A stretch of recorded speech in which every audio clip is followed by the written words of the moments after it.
अब next method हम लोग का है ग्राफिकल मेथड। तो इसके पहले मेथड्स बताए थे तुम लोग को, प्रॉब्लम सॉल्व करवाए 2x2 का। अब देखो ग्राफ ग्राफ बना के कैसे सॉल्व करते हैं। The graphical method is useful for the game where the payoff matrix is of the size 2 by n और m by 2 means either 2 rows होगा और 2 columns होना जरूरी है उसमें। that is the game with mixed strategies। mixed strategy हो गया क्योंकि saddle point नहीं मिलेगा। that has only 2 pure strategies for one of the players in the 2-person zero sum game। optimal strategies for both the players assign non-zero probabilities to the same number of pure strategies। जैसे 2 pure strategy है तो 2 probability होगी। तो therefore if one player has only 2 strategies the other will also use the same number of strategy। यानी कि अगर किसी ने एक 2 स्ट्रेटेजी लिया है तो निश्चित रूप से दूसरा खिलाड़ी भी 2 ही स्ट्रेटेजी लेगा। hence this method is useful in finding out which of the 2 strategies can be used। तो नेक्स्ट हम लोग देखें कैसे क्या है इसका तरीका method. Consider the following 2 by n payoff matrix of a game without saddle point। देखो ये 2 by n मैट्रिक्स है मीन्स 2 रोज हैं एंड n कॉलम्स है। दिस इज योर प्लेयर है, उसका strategy A1 A2, player B का strategy B1 B2 so on Bn, और इसमें सैडल पॉइंट नहीं है means it is a mixed strategy case. Let the mixed strategy for player A be given by SA is given as A1 A2 and P1 P2 where P1 plus P2 is equal to 1 because P1 P2 are probabilities and P1 is greater than or equal to 0। Similarly, P2 is also greater than or equal to 0। Now, for each of the pure strategies available to B, expected payoff for player A would be as follows। अब B के लिए P1 P2 है तो उसके according A का जो पे of होगा B के मूव की वजह से वो इस तरह से निकलेगा। B is pure move, B1 B2 so on Bn में से कोई मूव लेगा एंड A इज एक्सपेक्टेड पे ऑफ EP विल बी, जैसे B1 है तो E1P क्या हो जाएगा A11 P1 plus A21 P2, A11 P1 plus A21 P2।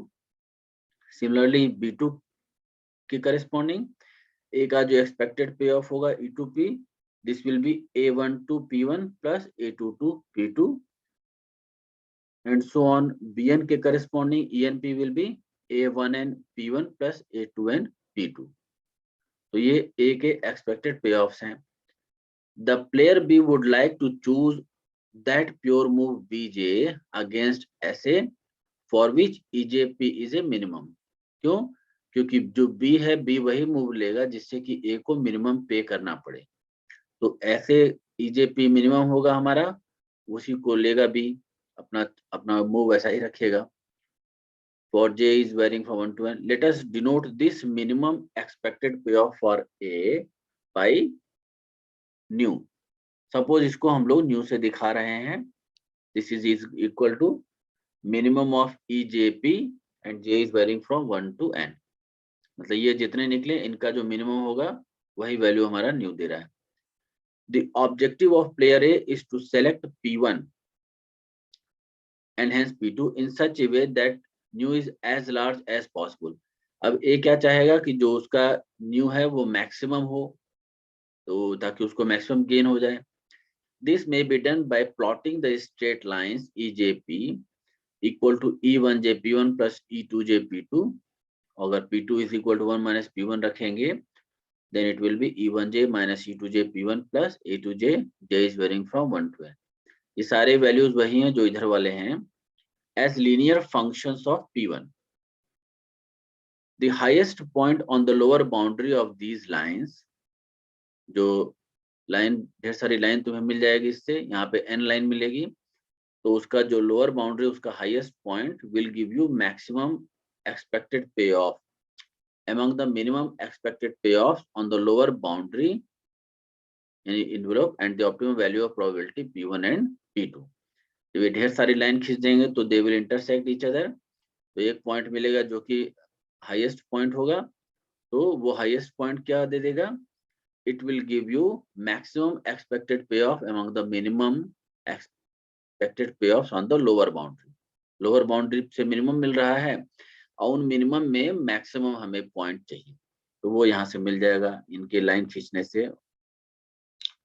Now the two strategies of player B corresponding to those lines which pass through the maximum point can be determined. It helps in reducing the size of the game to 2 by 2. The m by 2 games are also treated in the same way. जैसे ये 2 by n game था, 2 rows n column, और ये m by 2 game है, मतलब m row और 2 columns. Except that the upper boundary or upper envelope of the straight lines corresponding to B's expected payoff will give the maximum expected payoff to player B, and the lowest point on this boundary will then give the minimum expected payoff, means minimax value, and the optimum value of probability Q1 and Q2. तो इसका एक example देखेंगे तो हमको इसका idea clear हो जाएगा कि ये ग्राफिकल मेथड से गेम थ्योरी के इस प्रॉब्लम को कैसे सॉल्व करेंगे. 2 by n प्रॉब्लम है तो देखो, solve the following 2 by 3 game graphically. ये क्वेश्चन है, this is for player B strategy, player A का स्ट्रेटेजी है 1 3 11 8 5 2.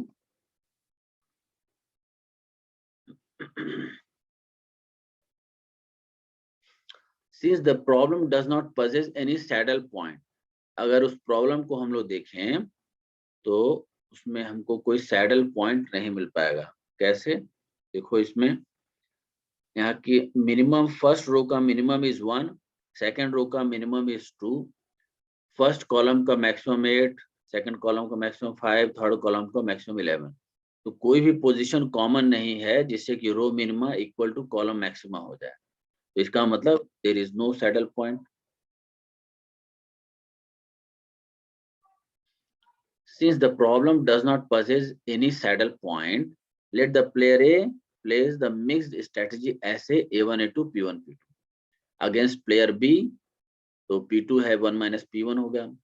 The A's expected payoffs against B's pure moves are then given by, ये B का pure move कितना B1 B2 B3 है और A का expected payoff क्या हो जाएगा E1 P. फर्स्ट कॉलम में तुम्हारा 1 और 8 है तो 1 P1 plus 8 into P2. P2 means 1 minus P1, so this comes out to be minus 7 P1 plus 8. Second E2 P1 क्या हो जाएगा 3 5 है सेकंड कॉलम, तो 3 P1 plus 5 into P2. P2 means 1 minus P1, so it will be minus 2 P1 plus 5. And the third is E3 P1 is 11 2 है third column, तो 11 P1 plus 2 P2. P2 means 1 minus P1, so it will be 9 P1 plus 2. These expected payoff equations are then plotted as functions of P1. See, these are functions of P1 as shown in figure 9.1. See, this is your figure, which shows the payoffs of each column represented as points on two vertical axes 1 and 2 unit distance apart. See, there are two axes, axis 1 and axis 2. This is your B1, means 1 and 8. B1 में जो column है 1 और 8 है, B2 में 2 और 11 है, and B3 में 3 and 5 है. तो ये lines joining the payoffs on axis 1 with the payoffs on axis 2 then represents each of B's strategies. For example, to represent B's first strategy, we join the element 1 on axis 2, B का first strategy के लिए, with the element 8 on axis 1. तो इस तरह से हमें straight line मिल गया B1 B2 B3 के लिए. इन स्ट्रेट लाइन का जो lower, this is your lower boundary और lower envelope, this is the highest point, यही पॉइंट हमको चाहिए, this is the maximum. Now since the player A, ये पॉइंट क्या हुआ B3 और B2 का इंटरसेक्शन पॉइंट एक मिल गया B3 और B2 के लिए. Now, since the player A wishes to maximize his minimum expected payoff, A का जो minimum expected payoff है उसको maximize करना है. We consider the highest point of intersection H, this point, on the lower envelope of A's expected payoff equations. This point H represents the maximum expected value of the game for A. The lines B2 and B3 passing through H, ये जो B2 और B3 है, this is your B2, this is your B3. Define the relevant moves B2 and B3 that alone B needs to play, यानी कि B को केवल B2 और B3 ही move करना है for getting the point H. The solution to the original 2x3 game therefore reduces to that of the simpler game with the 2x2 payoff matrix. अब 2x3 game को हम लोग 2x2 payoff matrix में reduce कर लिए. A1 into B2 B3, तो 2x2 में B1 को हटा दिए, B2 का 3 5, B3 का 11 2. नाउ अब यहाँ पे भी देखोगे तो ये सैडल पॉइंट नहीं है, because minimum is 3, here minimum is 2, maximum first column का 5, मैक्सिमम सेकंड कॉलम का 11, तो कोई भी कॉमन पोजीशन नहीं है. It means again we have not a saddle point. Now if ऐसे is given as A1 into P1 P2 where P1 plus P2 is 1 and SB is B1 B2 B3, यहाँ पे 0 हो गया B1 के corresponding, P2 Q1 B3 Q2 with Q1 plus Q2 is equal to 1. Then using the usual method of solution for 2x2 games, the optimum strategies can easily be obtained as ऐसे A1 A2 3/11 8/11 and SB B1 B2 B3 0 2/11 9/11 and the value of the game new comes out to be 49/11. तो इसके लिए ये value क्या होता है new A11 plus A22 minus A12 plus A21, तो उस फॉर्मूले से ये निकलेगा. और यहाँ भी ये जो वैल्यू निकल रही है P1 P2, ये भी आपको फॉर्मूला यूज करना पड़ेगा. P1 by P2 का फॉर्मूला पिछले क्लास में लिखवाए थे आप लोग को, और यहाँ भी Q1 by Q2 का फॉर्मूला पिछले क्लास में हुआ था. तो उन फॉर्मूले का यूज करिए और P1 by P2 निकालिए, Q1 by Q2 निकालिए, उससे P1 P2 की वैल्यू निकल गई. Since P1 plus P2 is 1 and Q1 plus Q2 is 1, और न्यू के अभी फॉर्मूला था, न्यू के फॉर्मूले में उनकी वैल्यूज रखिए और तो ये आपका रिजल्ट निकल जाएगा. New is your 49/11. So the value of the game is 49/11. तो अगर अभी में कोई क्वेश्चन तुम लोग को पूछना है तो बोलो मुझे, अभी पूछ लो. कोई डिफिकल्टी है, कुछ नहीं समझ में आ रहा है तो पूछो मुझे.